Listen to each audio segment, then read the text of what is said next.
Hey there, and welcome to another installment of the DIY Musician Live. My name is Chris Robley, and today I'm really excited for our discussion because not only are we creating this broadcast on Facebook Live, but the topic of conversation is Facebook Live, and specifically how you as a musician can use Facebook Live to make some money or a lot of money in some lucky folks' case, and by doing, little more than, well, I'm selling it short here already, but a little more than having an iPhone and an instrument and broadcasting concerts directly to your fans, whether you're in your living room or your car or a park or whatever.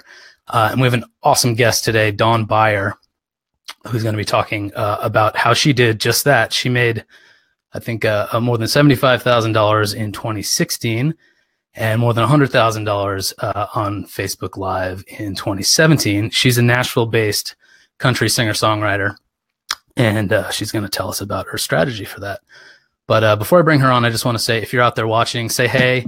If you've got questions about anything we're talking about, please hop in and feel free to ask, and we'll try to get to that. And, we've already got people saying hey. Hey, Denise. Oh, another good question. We'll save that one. Okay, so let me get Dawn in here real quick. What's up? How are you doing? Good. I'm doing great. So you're on tour now. Yes, I am. I'm actually starting some mini tours here this year, but where I'm actually going from place to place all month long. But right now, I actually just travel around touring for everyone on Facebook who's been listening and following my original music. And basically, they just contact me via Facebook, email, and have me come out and sing in their living rooms, at their weddings, all just wherever. I've been traveling around this whole year and the first of last year too. That's rad. That's awesome. Well, thanks for taking an hour with us here to totally help us figure this out. I'll share it on my page too, so we have it on my. Oh yeah, cool. So you've got your trademark hat, or one of your many trademark hats on. So I feel like I should. Yeah, this hat. Yeah. There we go. This hat, I actually do this cool thing where I only sell them during my live video. And so it's a fun thing. So it's not available on the website. It's just kind of a fun thing that, like, while I'm singing, they can support me by bidding on my hat, and I sign it and send it out to somebody at the end of every video. That's awesome. That's so cool. Yeah. So what does your hat say? Oh, it says La Bonita. It's my favorite burrito place in Portland, Oregon. Nice. I'll have to get you one of these hats. Yeah. Well, I live in Maine now, so my friends at CD Baby mailed me one of these just to torture me. Oh, nice. So can you, briefly tell everyone about sort of how I guess your life as a musician in Nashville and how that led to you experimenting with Facebook Live? Well, and what I wanted to say, I saw your intro, and what I wanted to say too to that is, when you were saying it maybe for a few lucky people, Facebook Live works so well for them. And what I would say, consistent people. And we'll talk more. Yeah, we'll talk more about that later. But I botched the intro, so. No, really anybody can do this, and that's what we'll talk about, and I'll kind of explain it. But I'm no different from any other singer-songwriter out there in Nashville, and that's what I've been trying to tell all my friends and trying to get through to them. And we'll talk about the differences between seeing people online as viewers and seeing them as real people, because there's a distinct difference that a lot of my friends had kind of a weird thing about. It's like, oh, I'd love to play online, but I've got this bar I got to play at where there's going to be like 5 people. But it's like, if they could understand that everybody watching us right now, they're real people. We're right here in front of real people from all over the world. So that's getting out there in front of people that you couldn't get out in front of when you're just going to like a bar in one city or state. But I was in Nashville 2 years ago, because I've been back and forth Nashville since I've been 16. And, at 16, I was sold the whole, come to Nashville, you're going to be a big star. And I didn't even know what I wanted to be at that point. I know I love to play music, but I didn't know. I never felt the urge to want to be some kind of like big, huge star or be on the radio or anything like that. I just knew I wanted to do what I love to do and not compromise, and not have to compromise my writing, what I'm writing, what I do with my own original content. So I moved back and forth to Nashville a couple times, just working with different people, managers, stuff like that. Ended up getting sick and tired of Nashville. And anyone who's watching this, who lives in Nashville, who's been there for longer than 7 years. They say it's a 10-year town. It totally is. But if you've been there longer than 7 years, it's just like you get these, when you first move there, you're so excited to be there. oh my gosh, I'm good enough. When I get there and they hear me, I'm just gonna end up where I need to go. You know what I mean? But it's not. And then and I always recognize those people when it's so cool to see that fire in them. You know, when they first moved to Nashville, and I always recognize it. And I'm like, you just moved here, didn't you? And it's awesome. And I And want to how feed long off does it it because take for the fire to get extinguished? it takes music business Nashville people sharks trying to tell you, hey, I'll make an album for you for only $30,000 or Mhm. hey, I'm gonna get you famous or you're gonna make it. It's this crazy dream that's sold to us, right, as singer songwriters that moved to Nashville.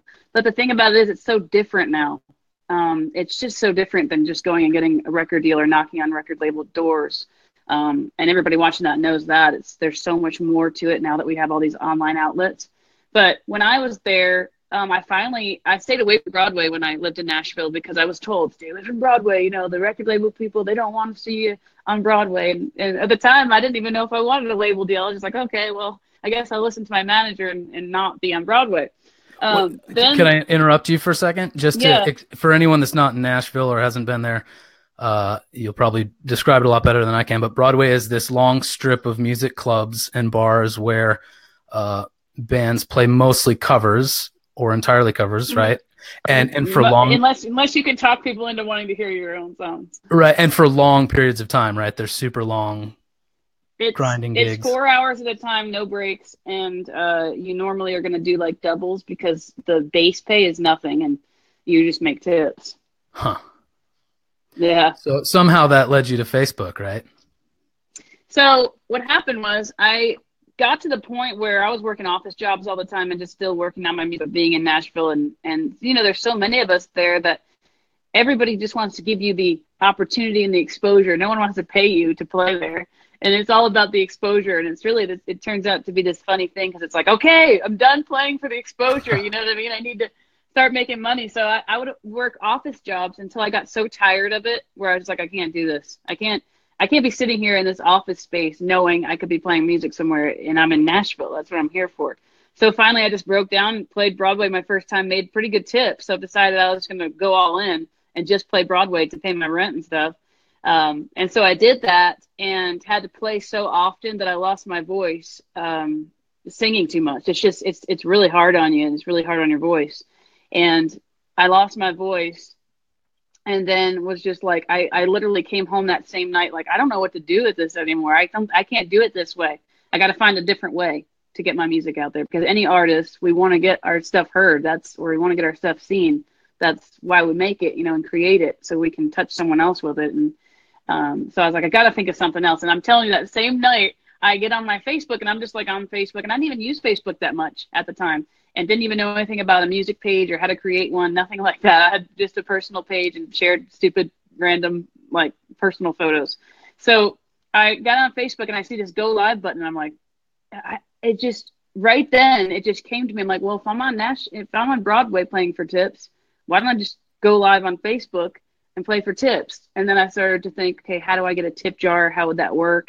And instead of just getting like a PayPal link and calling it that, I just started from the very beginning calling it a virtual tip jar. I was like, well, I'll just call it that because it's online and I'm playing for tips. And so I would put virtual tip jar and then put my PayPal link, with a little slash Dawn's tip jar or whatever. And I started calling it The Real Nashville because it's exactly what I was doing on Broadway. But now it's online. And did you do that thing with the tip jar right from that first time you went live? From the first time I went live, I stayed consistent with it, and I did lives. I'm telling you, I was live like for, all the time, all throughout the day. I just kept popping on, like, because I was amazed. I was like, hey, 3 people are watching me in my living room. 3 people, 5 people, and it just grew from there slowly. You know how hard it is to get likes and following and stuff on Facebook. It grows slow. Sure. So what was that first time like when you got on there? Were you kind of winging it, or did you have an idea what you were going to do from start to finish? No, I had no plan. I was winging it. I went on there. I clicked go live, and I'm like, no way. People were popping in there and commenting. I'm like, this is the most amazing thing. It just was so cool. And then from there, my wheels just started turning, and I was like, hey, how can I get this to work more for me? How can I capitalize the best way on what this is? Because how amazing is that? You just get people to share. That's the most important. just get them to share it, then more people are tuning in. Yeah. So, in terms of like when you first press that go live button, what are you doing to, get people interested, get them commenting, get them engaged? Is there some sort of thing you do in the first 15 or 30 seconds to encourage that? What I do is right away I start singing a song because the way I think, and I'm pretty upfront with myself. It's like, hey, no one knows who I am right now, and they give zero, like, they don't care if I'm who I am and blah blah blah and all this in the beginning intro stuff of my video. Basically, I just started singing right away and just catch their attention that way. And then after a few songs, I'd say, hey, I'm Dawn Beyer. You can go follow my page, or tell them where they can grab a CD or something. But I always started right off with a song I felt would get me the most, people interacting in the beginning. And then also learned little tips about just simple stuff like what color is behind you, and is there enough color to draw people to just first click on that video, and just little simple things that you put in your description that makes people interested to know what this video is. Sure. So on that note, like when you think about the simplicity of your tools, you have a guitar and an iPhone. Is that it? Maybe some earbuds?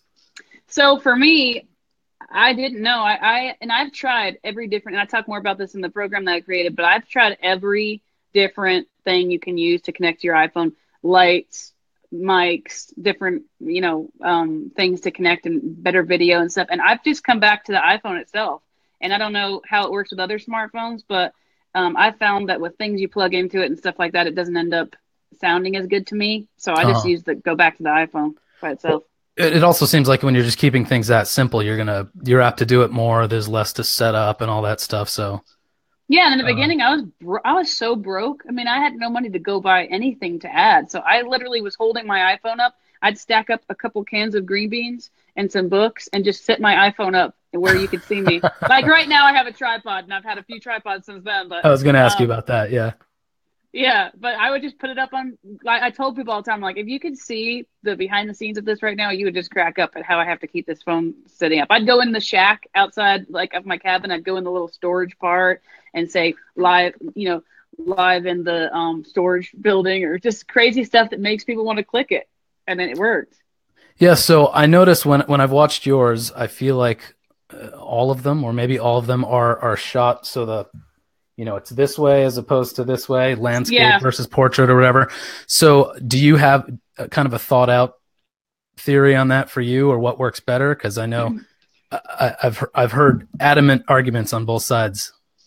So that for me comes from, and I think it's different with everybody, but it comes from how do I feel like I'm connecting with people the best. And for some reason, the up close like this, as opposed to a little bit more space when it's turned the other way, just seems to work better for me, and it seems to feel like I'm connecting more. And I like this one better than the other. But I think it just has to do with the person and if they're able to connect whichever way. But I do think it does matter. Sure. So I hear a lot in terms of Facebook Live, shoot for the replay or some kind of idea like that. Do you have some tips on what that means? You mean for when people are replaying your video after it's over? Yeah, kind of like, if you go live and only 2 people are watching, don't get bummed. Kind of stick with it. Play as if there's a huge crowd because you can share these videos later. I mean, that's one of the biggest mistakes I see others making, but mainly I watch myself make in the very beginning when I go back and watch my videos.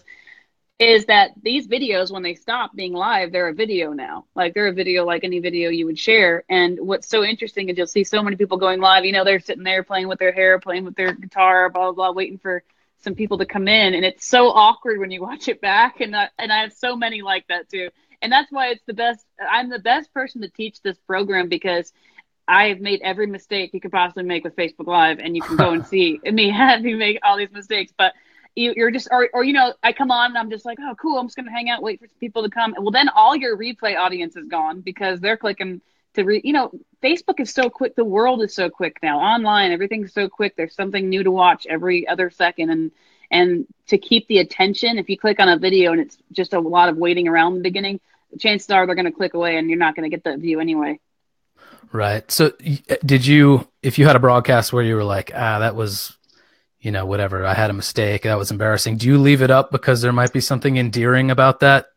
I leave it up because it got shares. And the thing about it is, if you delete it, be sure you want to really delete a video. Make sure it's something that you really don't want on there, because the thing is, it's live and we all make mistakes. And that's the part of it being live. And that's what people love about it. And I think that if it was always perfect and too, if you had everything all scripted out, it wouldn't be as personal. And the reason why I don't delete, I probably deleted 2 videos in my entire career of doing Facebook Live since the beginning of it. And it's because people have shared that, and when you delete it, it's just on their page. It's something they wrote, but nothing's there, and so you're getting rid of all those shares. Interesting. So Jason has a question for us. He says, going live for a song or two is cool, but going live for your whole set is giving it away for free. So I'm wondering how many songs do you play, or is there a sort of an average time length that you shoot for? What I can say is, with your original music, I wouldn't say it's giving it away for free, because you're trying to get them familiar, because this is something brand new for them. These are songs that are brand new, and an artist that's brand new. So if you're brand new coming onto the scene, I wouldn't say there's too much in the very beginning, because you're wanting them to hear these songs and be like, okay, now I'm starting to recognize the song because they're on here and they're playing it. And I would say, if you're trying to announce something, if you've got a show that night, like now I do private shows online, so ticketed events. So now that I do that, I'll get on and just do 2 songs and say, hey, I'm going to be doing an hour live tonight in a private concert group. Come join me in there, and I'll just put the link. And that gives them that wanting to see me for an hour or an hour and a half or something. So we'll keep it short. But when you're first starting out, I would so suggest to go live as often as you can, and to not think too much on like things like this. Like, it's just like thinking about, oh my gosh, I don't want to play my songs out because I'm afraid they might get stolen. It's like, it's just like my buddy Rick Barker says, it's like, if your songs are good enough to be stolen, then you should feel lucky. You know what I mean? Right, it's like, right. You got to get out there. That'd be a great problem to have, for sure. Yeah. So then when you say just go live as often as you want, is that, you really saying just treat it whatever feels right, or should people be going multiple times a day, once a week? Like, is it really in the beginning, all I can tell you is what I've learned from it. And I'm telling you that I did start from the first day it was there. So I have been doing it every day since then. I mean, pretty much every day. You've seen probably on my page, I go live really often. And I do it shorter now, but that's because I've got other stuff going on. And I'm to that point where I'm doing private events and stuff like that. But I would suggest keep your stuff original. And because, now we've got where if you do a cover, it's possible it could get taken down. So unless you're doing a cover and you put it on someone else's page, like a big country music page, I would suggest doing originals and doing it as often as you can. I mean, don't worry about getting overheard, because right now you're not getting heard at all if you're not on there. And don't worry about getting overheard, because these are all different people coming in and out too. Right. And so then you talked about kind of leading off with one of your songs you felt like was really engaging right from the start. Mm-hmm. Is there a way that you kind of balance your catalog of original stuff so you're not playing the same, like if you played a song on one broadcast, would you wait a couple broadcasts to have it reappear, or are you just making up your set as you go? No, so I talk about in my program, I said pick like 10 songs that are your favorites of yours, or your favorite to play, or maybe that you've gotten the most people listening to out at venues, and you've realized that they like those songs, and keep doing them. Maybe mix them up and put some other songs in there. But I would suggest keep on doing. That's the consistency thing. It's just like on the radio. How many songs do we get to hear on the radio every day? Probably the top 20, right? So, and we're hearing them. Yeah, we're hearing them all the time, and that's the same thing that comes back to worrying that you're going to overplay it. I don't think that's of the worry. I don't think that's because it's like you got to get it out there, and you want it to be like it's a radio. Like, okay, now I know all the words. I mean, the people on my page know all the words to these songs, and there's probably 10 to 20 that are that way. Well, after just 2 years. Yeah, that's refreshing to hear too, because I think musicians can get in that habit of thinking they're badgering their followers or fans or whatever, and like you're reluctant to share the same sort of thing too many times. But I guess if they feel like they've heard that song too much, they'll move on to the next thing on Facebook. And the thing about it is too, it's what I talk about in my program is the new Nashville. It's just like I feel like that's part of the old Nashville, maybe, of this thought, the same thing with like worrying that your songs aren't copywritten enough to be playing them out. But what people maybe really don't understand or aren't getting is right now the way things are. When you play your original song now, if I play it on a video on Facebook and I say, hey, this is my original song, well, that video now is dated and it's got the time, date, everything on it, and also these songs are copywritten, aside from that. But it's like worrying so much about sharing too much is almost, it's an old Nashville thing. I feel like it's kind of like hiding until the record label puts you out. It's like only posting like photos of your foot, then your leg, then your guitar, and waiting to getting the hype up for your album to come out when there's no one's going to listen to it because you haven't gotten any following because you haven't been on there. I'm guilty of that one. Really? For sure. So if someone picks 10 or 20 of their best songs and that's kind of what they stick with and they're going on here frequently, are there other ways that can have some variety? Like, thinking about shooting in different locations, or maybe doing a broadcast where they're not playing at all, but just talking or something? Like, what are some of your ideas for that kind of thing? So I didn't start doing just talking videos till I was further in where I already was making connections with people. And then at that point they were wanting to know more stories of songs and things like that. Whereas I say in the beginning, I would say, get out there out of the gate, just sharing your music, let them get to know you through that. And then eventually they're going to want to know your favorite color, what's your favorite, food. Mm-hmm. They want to know that stuff eventually, but wait till you get connected with the music. Make sure you make that connection with the music first. Then maybe do some, like I do some coffee chats and stuff like that, where I'll just go down there and talk about new stuff that's coming up. But oftentimes that can get really, I don't know. If you do that too often, I feel like that's one of those things can get kind of run along and just, boring for people to watch. Yeah, it kind of like starts to feel like a shtick a little bit. Yeah, and I talk in between songs when I'm doing and make announcements and stuff when I'm doing lives. But yes, doing all different background drops, and like when I first started, I lived at this little cabin / shack that literally, and then that's what I want to tell people. It's like, it's not like I had this plan and I came up with this and I got an investor and I invested in something and then I made money from it. I literally just took what I had and an iPhone, and I lived in a shack that literally every time it rained, the floor in my bedroom would just fill up with water. And I barely made it to Nashville every day. I was counting like $1 bills to pay for my groceries. I did not have the money to start doing any kind of business. And I created my whole own independent artist label through starting with Facebook Live. And if you look at my analytics, it's literally like 90% of my people come from Facebook Live. Through Live, that's me. Well, at least that way you get to show them that the struggle is real. Yeah, the struggle is hashtag. The struggle is real. But yeah, use different I would say colorful backgrounds. Like a lot of stuff I did was like outside, but under something where there wasn't wind coming through the microphone, but you could see back behind me. It was just all like nature. Anything that if you're take chances, jump into stuff. Like if you're driving, you're like, oh man, that would be a cool spot. That empty building, that whatever would be a cool spot to do live. Do it, because that's what makes people click on your lives, is the excitement of different places. It's like when I go on this mini tour that I'm doing in May and September, and I'm basically going to be stopping all along the road. Most of it is just to get videos for Facebook. I mean, I'm just going to be stopping all along the way to do all kinds of different crazy lives. We recently stopped in a Holiday Inn, a puppy hotel, and did a live in there. We did That's a live awesome. in a pizza place, like in the back where while they were cooking. Well, they're making the pizza. Huh. Yes, we've done. I'll say stuff in the description just to get people to watch it. I'll be like, hey, live in the shower with my buddy, and tag my buddy, and then the first people that click in there will be like my mom and then his wife. Like, what the heck? But it gets people to click it. Just anything to get people to initially engage in your video, because there's just so much going on. That's cool. I was just going to take a couple questions here so Michael Miller asked something that you already addressed. He says, do you only play original songs or covers too? And you were basically saying you could do covers, but Facebook might remove those videos. And then if you get too many sort of copyright strikes, is your profile in general at risk?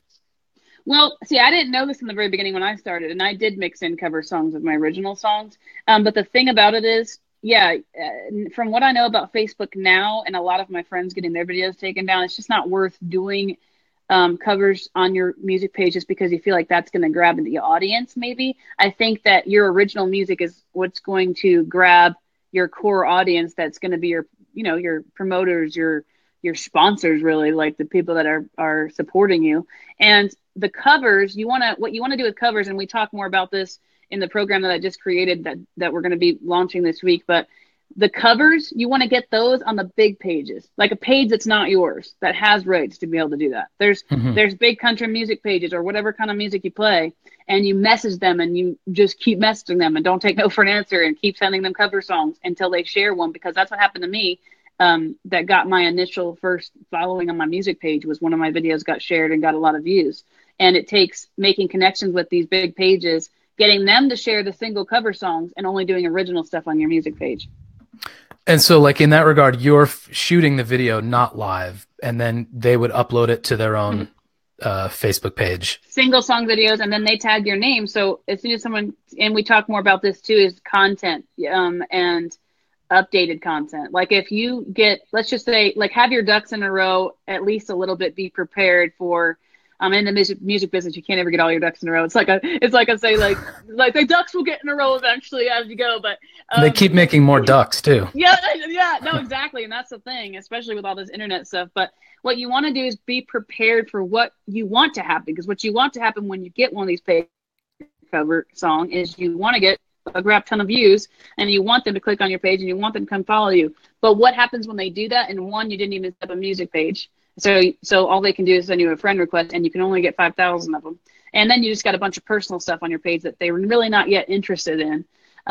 So make sure you have a music page set up so that they have something to go like and follow.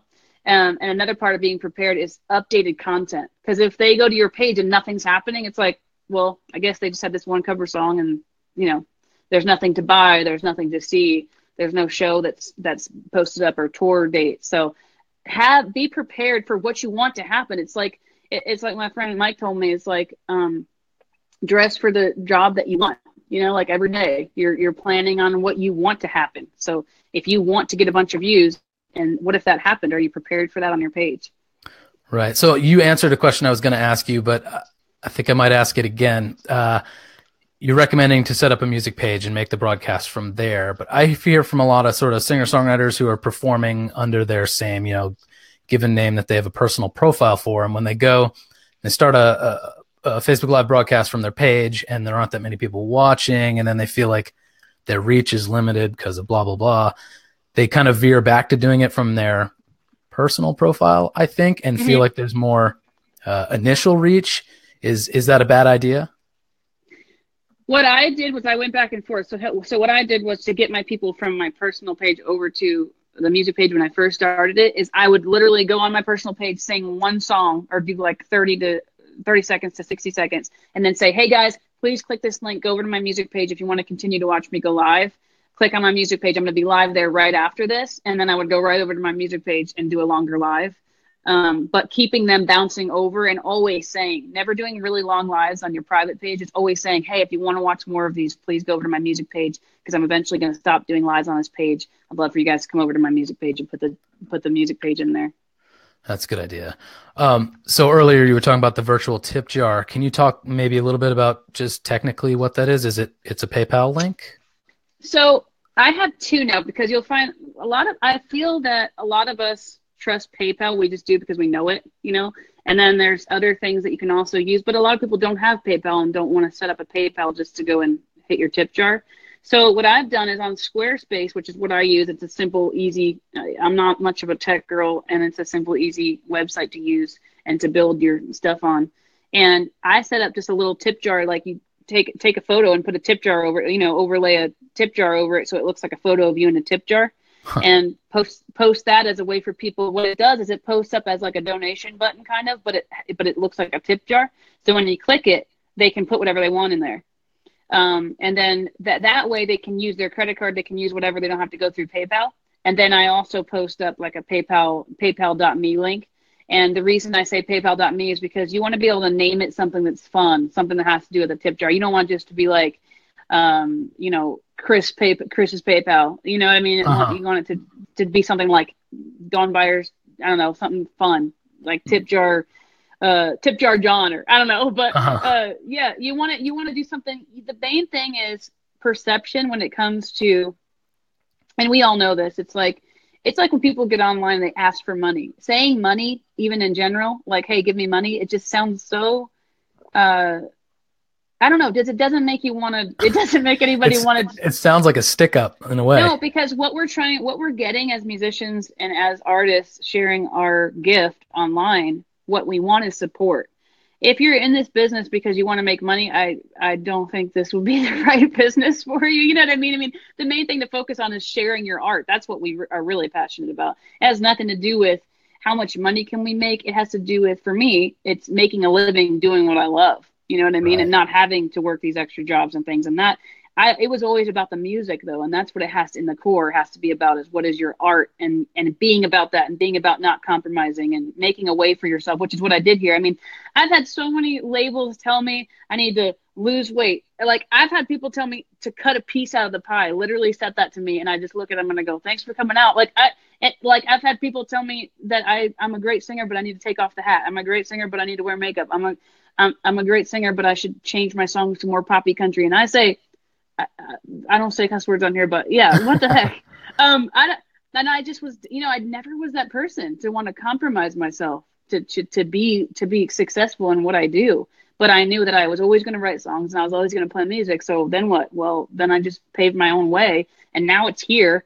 And in this program that I just created, I'm going to show the formula of exactly what I did. If you want to follow it that way, I can tell you that it's going to work if you follow it the way that I have it laid out. But then you also add your own stuff, and there's always new stuff coming around and updates and things. And hey, Facebook might not be the next big thing next year. I don't know. Right. So I have more questions for you, but do you want to talk briefly about the program you have and where people can find info about it? Yeah. So I did an initial program. I don't know if I think you guys had Rick Barker on here at some point, right? Yeah, yeah. And he also talked about you in our DIY musician conference last Yeah, year. really, So really cool dude. And I hope to eventually get there where I can come and meet the musicians there and talk with them and stuff. But really cool guy. And he actually contacted me through Facebook, which is where I make all my contacts, through Facebook. And we talked about it was my mom's idea, actually, talked about like creating a program, just because I had been asked so many times, how did you do this? And repeating it over and over. I'm like, well, maybe I should just like make a video or something, make some way for people to know this, and just send them a link. And I didn't know much about program creating or anything like that. And Rick really helped me out with that. And we created the initial program. And that was, I think, about a year ago or so. And of what was happening with me at the time. Well, now things, now I'm on my second year of playing live on Facebook. And now I've gone from making up to $74,000 my first year to my more than $100,000 this year, and so many more things that I've learned, and just from trial and error, and wanting to kind of like hit points, like to give you guys actual like points on what to do, then do this next, then do this next, and the steps, so that you're not missing steps. And so I made a 10-step thing. I created a whole new program, and I'm going to be launching it this week. So I would love for you guys to get my email address and send me an email if you'd like to get that program. cool. That's awesome. Yeah. And yeah, you should totally come to our conference and teach people and meet people. I would love to do that. And then I actually get to shake hands with everybody and talk to them. And the main message here is, it's not that there's something special about one of us. There's so many singers, great singers in Nashville. Mhm. And I think a lot of it comes down to consistency and connections. And that's what I talk about too, is making connections with every single person that takes the time to reach out to you. Because with how fast paced everything is, if you take the time to comment on one of my videos, you like me enough to comment to say, hey, I love your music. And that right there is someone I want to connect with, because you're hearing my music and it's actually doing something for you, Yeah. So for that type of viewer, how often are they, I guess, how often are they viewing is one question, but more curious about how often are they contributing? How often are they putting money in that tip jar? Well, and now at the stage that I'm at, I have all different ways of income, as far as my business goes, to keep everything going. Like, I have merch, and then I have booking, and then I have private shows online and different things. And I kind of focus more now on my private shows and my bookings than I do the tip jar, but that's just, where I'm at with it right now. But the tip jar, I'm always consistent with it. It's always there. And the thing that's really cool about it is I talk about core group. And I'm sure you know about this a little bit, but you might have, like I have 72,000 followers on my music page, something like that. But then I have a core group. And the numbers are crazy. I have a video that has 6 million views, and the numbers of people that actually came and followed my page from there are small because it takes huge numbers to gather core listeners. And these core people, they're like my friends. Like they're like people that I see them every time I'm on there. Like they pop in there, and they're the core group. They're the core group that's going to come to my next music festival, my first annual music festival, and we're all going to go camping together. And they're the people that are going to show up at all my shows and travel to see me. Mm-hmm. And so you'll grow that core group, and it might be 10, 15, 20 people. That's a lot for a core group, and you'll grow that. And the thing about it is, it's so cool is I'll watch them come on and watch me a couple times, and maybe they won't hit the tip jar a few times, but then at the end of the week, maybe they get their paycheck and they're like, and they appreciate that I went live all week, and they tip me then. That happens to me all the time. It's like, it's not about like, if you're thinking like, okay, I'm going to go live on Facebook, and like with mine, I can actually watch the PayPal. If somebody hits my tip jar, the notification comes up on my phone, so I can actually say thank you to whoever hit my tip jar. And you won't get all your tips live. I mean, the first time that I got a tip when I wasn't even singing, I freaked out. I was like, how could this be possible that I got to tell everyone that, like, I'm sleeping. I'm sleeping. And I woke up to a $100 tip in my tip jar saying, hey, I saw you on Broadway, and then I saw you online on your video, and I wanted to hit your tip jar. Because that link stays there. Right. And then you have this whole archive of past videos that are all generating money. And a song touches someone and it means something to them, and they want to support you. And that's what it's about. It's about feeling that support. And what's so cool about the tip jar too is they can leave little notes, in the PayPal notes section, and they can tell me, they can talk to me, and it's a way for them to message me. And I think that's really cool too. And when it comes to making connections, and this is something that is so important, and we talk about again in the 10 steps, is that each person say you're watching one of my videos and you hit the tip jar. You took the time, you clicked the tip jar, you filled all the stuff out, and you did that.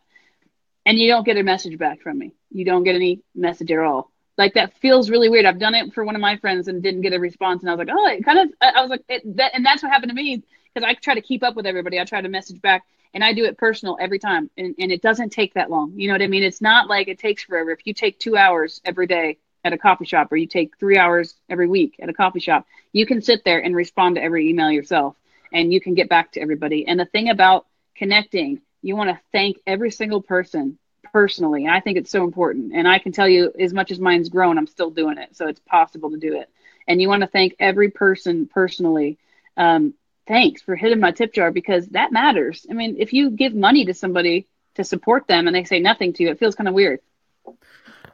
I relate. I contributed to someone's crowdfunding campaign last year that I really admire as a songwriter, and they had messaged me on Twitter, to make a contribution, and then I wrote them back and was like, I did, and it was like nothing. Oh.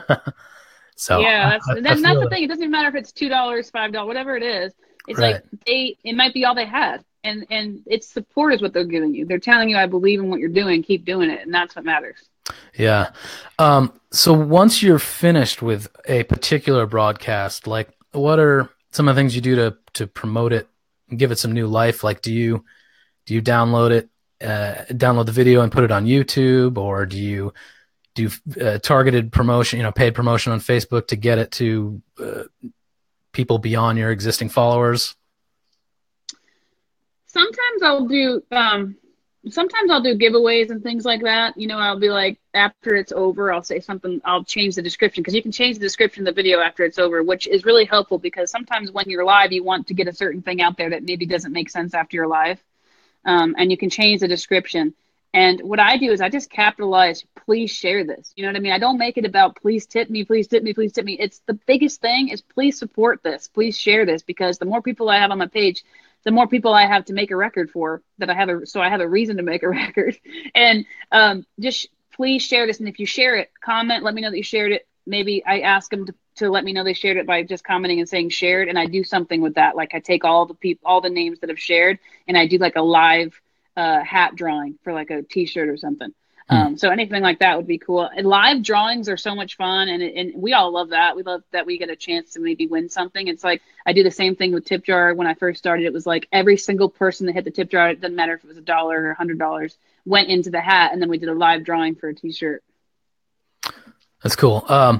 And then in terms of trying to grow beyond your existing audience, do you do collaborations with other, Facebook page artists or have people, I don't know what other kind of collaborations you could do, but do you ever do sort of cross promotion, stuff like that? Well, what I do is I made connections with pages that I believed in, big country music pages. And one of the biggest pages that contributed to my success as far as getting more people to come and actually initially come and see my music, come click on my name, was Country Rebel Country. And I made a connection with them because they're a true country music fan page. I mean, they really love country music, and the owners really love country music, and they're legit. Like, they're really cool. And they ended up doing something so cool. There are a couple of guys my age that ended up doing a really cool thing with this page. And if you go check them out, they've got a lot of really cool country music stuff going on. But what I did was I listened to their advice on some stuff about, these are the songs, these are the cover songs that I think would do well for you. When they tell me stuff like that, take advice from people who know, and then I would try to look for a song that I think would fit that, and send them that cover so that it works for their page, and they'd share it, and then that way people will click on my name and come see my original music, and it ended up working out where I actually, for last year, I actually went live on people's pages. I went live on Country Lifestyle. I went live on Country Thing. I had a couple pages that I was an admin on after making these connections. That's why I say connections are so important, and being able to have trust there, and giving them good content. When you're asking them to share something, make sure it's something that you really feel like is good. If you just send a bunch of crap all the time to these pages, it's like it's like, why would they want to click on it? They already know it's gonna be crap because you didn't give a crap when you recorded it. Obviously, like, you put your best stuff out there, and only ask when it's something that you want to be out there. Maybe if you did a video and it's not so good, don't share it hoping that they'll get 1 million views, because then they're gonna hate all the comments that are on there. Right. And so yeah, I started going live from these pages and from Country Lifestyle and Country Thing and a couple different pages, and actually doing shows on there with me and my friends under the Real Nashville. I did the whole thing. I scheduled their shows on there, and we all went live from these big pages to get the attention over to our pages. And now I actually do it on my own music page, because the thing is, my shares and my views on my own music page are actually more than some of these other country music pages, because these people are getting to know me now and sharing. And so I've just stuck with my own music page now. But yes, in the beginning, I went and I did that, collaborating with other pages. Cool. So and still getting them to share my cover videos now. Nice. You said, something about beware of sharing crappy content, which reminded me of a question we got earlier in our discussion about the audio quality of some broadcasts that are done just on a phone. Do you feel like, and I know you said you feel most comfortable with just your iPhone, you think it does the job, but what do you say to people who are concerned with it not being, like a super polished studio recording or even a super polished live recording? Are Facebook viewers understanding of that? Yeah, it's what works for you. Honestly, as I started to get comments from my viewers of different things, like sometimes they'd say, "Hey, in that room you're singing, I can barely hear you," or "Hey, with that light you're trying to use, it's too bright," or I just listened to them, and it came down to finding the right rooms to go live in. Honestly, finding the right places to be live in. Like, a lot of us think, and I've done this, and I've made this mistake, so I'm telling you guys, is a lot of us think, oh, it'd be so cool to like go live out at the beach, and then the beach would be behind me, and I'd be live, and it'd be beautiful, as well as the roaring ocean.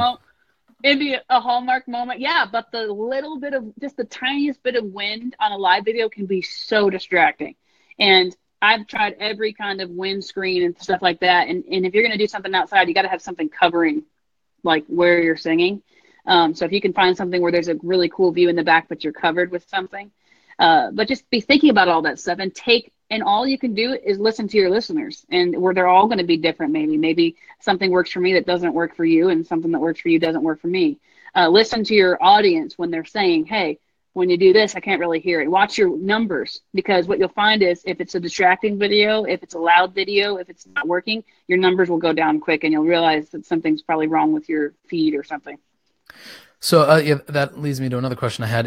In terms of numbers, do you, or when you were going live early on, did you kind of look at when the greatest activity was on your Facebook page and then shoot to go live at those times, or was it when it was most convenient for you?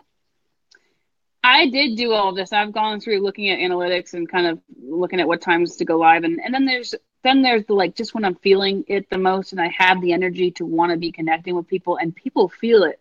It's like if you are in the mood to just share your new song with me and you get on and you're like, man, I know I'm just popping on here, but I'm so excited about this new song and I can feel that from you and it's going to keep me there because I feel it and I'm into things that are real. And so a lot of it is you don't want to plan it too much. But I did look at it and tried to do that a little bit. But the thing about it is that I realized that there'll be times when I go live random and I get 80,000 views on my live video. And I'm like, well, I don't know why that was, you know? So it's just the sharing is so important.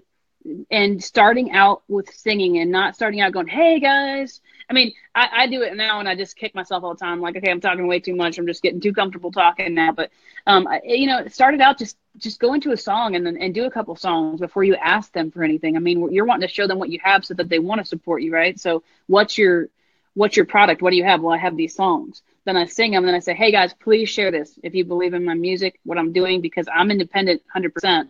And your sharing is pretty much like you deciding what's going to be on your radio today, you know? Hmm. That's cool. So you mentioned going live briefly on your personal profile and then directing folks to your page if they wanted to see more.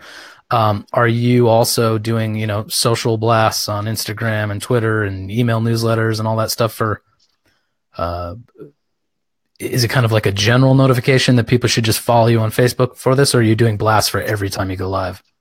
So me and Rick Barker actually talked about this, how important emails are. You know, how important emails are for us to connect with each other because you never know what will happen with social pages. Maybe one of them shuts down or something. And the only way you had to connect with those people was their Twitter name or their following on Instagram. So the emails, I use, a program like MailChimp, right? And so I can actually connect with everybody using this program and just writing one email instead of having to write, each person the same email to put an announcement out there or just to say, hey, hi from the road, thank you for supporting me. This is what your support is doing. This is what I'm able to do. Fun just chatting with them sometimes, and not just always trying to sell them something because you're always going to need help and support because if you're anything like me and you're 100% independent, you got to learn how to be self-promoting. You got to learn to be like, hey, if you want to hear how I did this, go buy my program because I got to keep moving. I got to keep making these hoodies. I got to make these hats, but yeah, it's self-promoting, but also understanding that your product is your product good, and are you working on it, and are you having something that's worth supporting and promoting and getting connected with these people aside from just like, what can you buy from me? Like, I just want to let you know today what I did because you've been supporting me, what I got to accomplish today because you've been supporting me. And that's, I think, really important. So emails are really important. I do that. Every week I send out an email, and sometimes right before I go live, I'll just send out an email that literally just says live in 5 or live at 7 p.m. Central. And it'll have a little picture of me, a little banner picture, and it'll just say that. And it'll say, see you on Facebook. Just for those who haven't figured out how to get the notifications to see when you go live. Cool. So what's your take on when people are playing a gig and they have their phones set up while they're playing a gig? I'm so glad you're asking me this. And well, part of me, like, I have friends who do it, and part of me loves it because I get to watch their gig. Part of me thinks they're distracted by the phone, or like somehow they're cheating their immediate audience.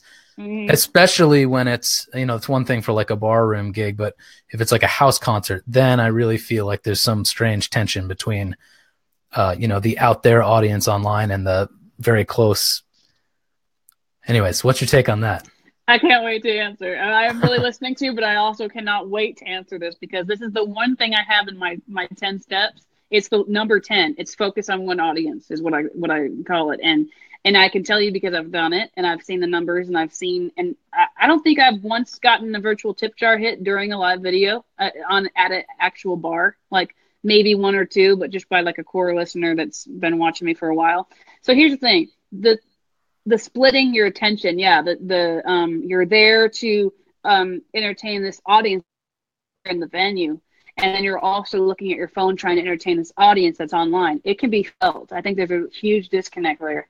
And this is just from my own experience, but I feel like every time I see one too, I'm just like, oh, come on, because I can feel the disconnect there. Because you like right now we're talking to each other and we're right here. And that is what makes Facebook Live work the way it works for me, is the fact that we're right there. It's like they're in my living room, and so many people have said that. It's like I feel like I'm like right there and you're singing to me. And that can't happen when you're also at a loud bar or a venue. And now there's times when I set up because what I do is I have this thing called the Fort.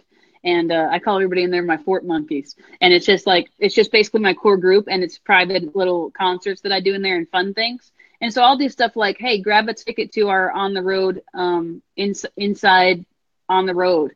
And when they grab a ticket to it and they have that private group ticket, they can see stuff like that. Like maybe I'll just set up my camera when I'm at a show and let them tune in whenever they want. And it's not, it's a little bit more laid back, and it's just the core group who really care to be there and see just the experience of being there while you're doing a show. And that's different. I think that your core group does support that, but I think it's also important to realize how small and important that core group is, because they do care to watch that stuff. But then there's all the rest of the new viewers that are not going to understand it, and they're going to feel the disconnect there. So how about maybe not concerts, but other types of broadcasts that might not have that direct intimacy, but are, I'm thinking like of a band practice, or like when you're in the studio working on a song, like are those worth broadcasting, or does that have a similar thing where it's not exactly for the viewer, or it's not directly for the viewer? I think there's cool, quick, short things you can do. And I would say to keep it not let it be run long, because to you, it's a great experience. You're there, you're in the studio. You're there with the mic and the soundboard, sound guy, and all these things that are happening. But I actually just recently went to the studio, and I did do where I came in with my camera to the core group in the private session, to the private studio session.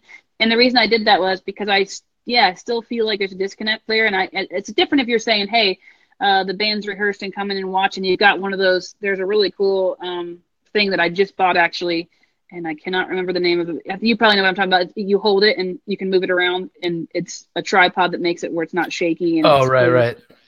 And you can go right up close to something. So say you had someone holding one of those and you're at a rehearsal, and they can really get up there and really do kind of like a show. It's going to be different still, and the connection is going to be different, but it's going to be cool to watch. And I think that can be neat once in a while, not all the time. But just be careful there with the disconnect, and maybe do some cool stuff once in a while, but have this one-on-one stuff with them most often. Mm-hmm. So when you're doing stuff for that core group, I assume you're on a different live streaming platform than Facebook? No, I'm in a private group. Oh, okay.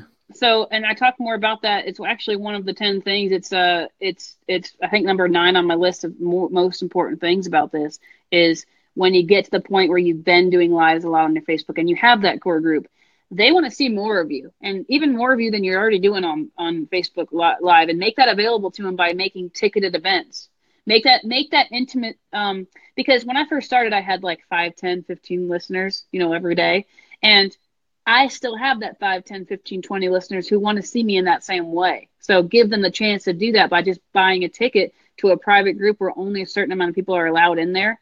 And it feels intimate, and you can actually really, now, Facebook lets people come in and talk to you on video chat, and you can actually talk to them. You can send them a CD and say, hey, what's your favorite song? Tell me what you want to hear. And it's a lot more intimate than when I go live and I have 80,000 views on a live video, and there's so many comments that I can't actually get back with them without like passing out. You know what I mean? It's just like, right. And it's so funny how a lot of times people yell at me and they'll be like, why don't you ever respond to my comment? And they'll do it in all caps. And I'm like, listen, it's really, if you've ever done this before, it is really difficult to sing a song and read comments at the same time. And it'll give you it'll make you dizzy. It's just, and so make that intimate thing available always, because it's just like people saying, I followed so-and-so when they first started, they kind of blew up and it just changed. It's been different. It's not the same. And this gives them that feeling of they get to keep that intimate thing that we had, by doing these private the group concerts. Yeah, they can keep that connection while also appreciating and celebrating the fact that you're, at another level, but they can still get that. That's awesome. So I don't want to put you on the spot, but I see you have your guitar. Do you want to play something? Oh, You don't have Sure. to. It's like I'm more comfortable when I'm holding it. I figured it was a comfort blanket. Yeah, let's play something. Does this work for doing that? I'm telling you, I'm bringing someone in my Facebook Live, and it seems to be a weird sound. Let me know if it's weird. It's okay. Okay, cool. I'll do some.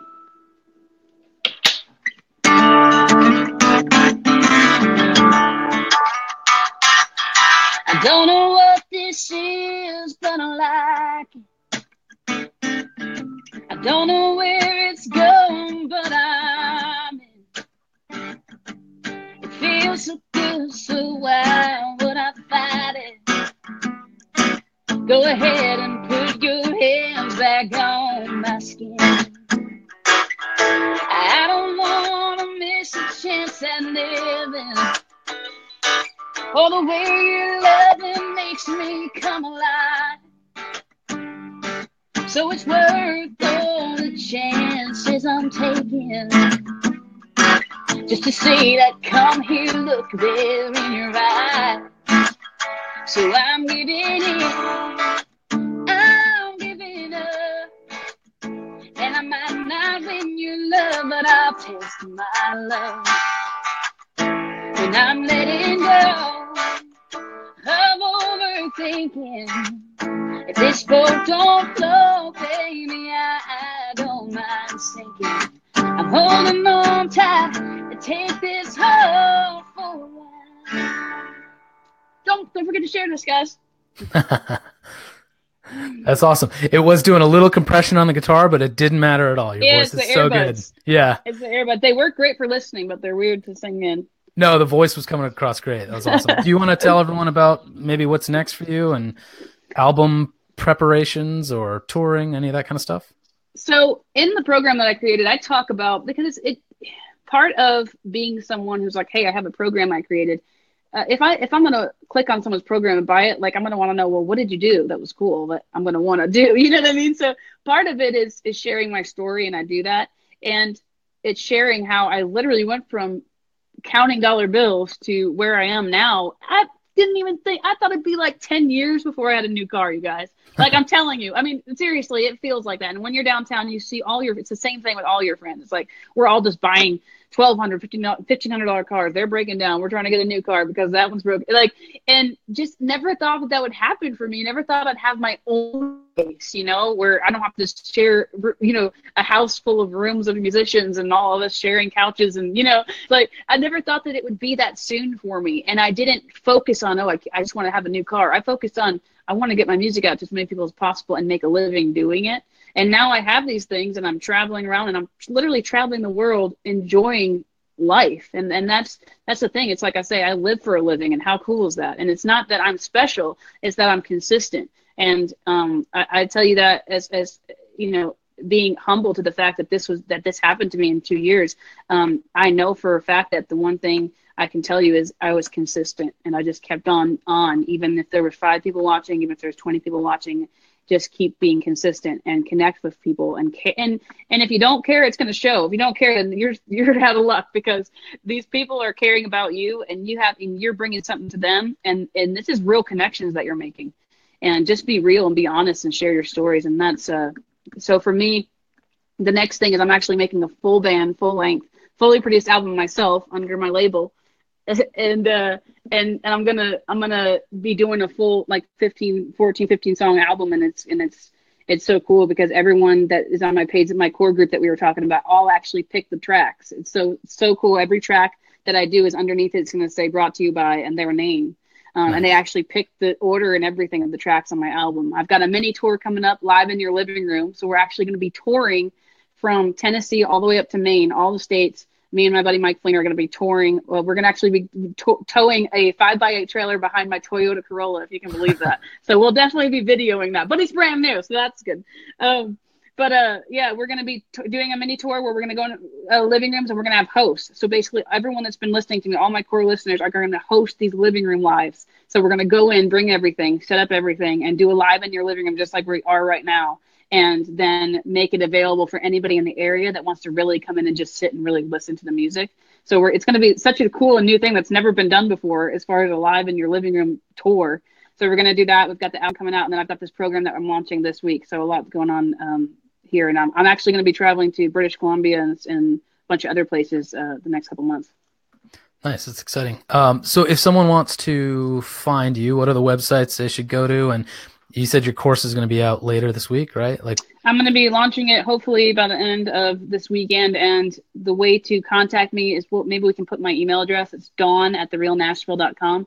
Contact me for if you need coaching help, if you need help with just starting out and figuring it out. I'm doing coaching calls. And then I've got this program that we're launching this week. So as soon as I launch it, I'll send an email out to everybody that sent me an email on that address. Cool. Well, I'll take your advice and change the description of the video after this is over. I'll throw your email up there. Yeah, that'd be awesome. You guys contact me if you need help with what you're doing. If you just want to talk to someone who's done it and gone through it and can tell you the things to learn from me so you're not making the same mistakes, contact me and we'll set something up. Cool. Well, I super appreciate you taking time off in the middle of your trip. Where you're between Idaho and Colorado? Yeah, I'm headed to Colorado and then going to Muscle Shoals. I'm actually recording in Muscle Shoals. That's awesome. We're doing a cool album that's like half Muscle Shoals, half Nashville, so it's got both vibes. Like, are you recording at that kind of famous studio? It's actually called the Nut House, and it's a newer one that's right there downtown Sheffield. And I've got an office out there in Muscle Shoals. So, and it's so close to Nashville, and a lot of people actually don't know about Muscle Shoals, but it's got a huge music like background and history, and it's super cool, and the vibe there is awesome. So Nashville can be really busy, and Muscle Shoals is way cool. So we're doing some recording there. And then I am off to my first leg of the mini tour, which we're doing in May. So we're doing that. Nice. Well, thanks again. Thanks so much for having me. This was fun. Yeah, hopefully I'll see you in Nashville in August. All right, we'll see you. Bye. Cool. Take care. So yeah, thanks again to Dawn for sharing all that stuff with us. I just wanted to mention before I hop off here that CD Baby is celebrating its 20th anniversary this year. And if you want to get worldwide distribution for your music at our original 1998 price, you can do that. Go to members.cdbaby.com/promo, and there's a couple coupon codes there. One will get you standard distribution for the price that we had 20 years ago. The other one's a $20 discount on CD Baby Pro, which gives you everything from our standard service plus worldwide publishing royalty collection. So check that out at members.cdbaby.com/promo. And next month, I forget the exact date, but I believe it's the last Wednesday of April. We're going to be back on here and talking about album art and album art mistakes, album art guidelines that are given to us by iTunes and Spotify and Apple Music, the kind of no-nos and the things to watch out for that might get your album blocked from distribution, as well as just kind of like cool aesthetic things you can do for, if you're on a budget, different apps you could use and things like that. So I'll post about that on Facebook, and I hope you check it out. Thank you all for watching and commenting. And now that the conversation is drawing to a close, I'll try to run through the comments and answer some questions. Maybe Dawn can do that later, although it sounds like she's plenty busy responding to her fans. But anyways, thanks for watching. Take care.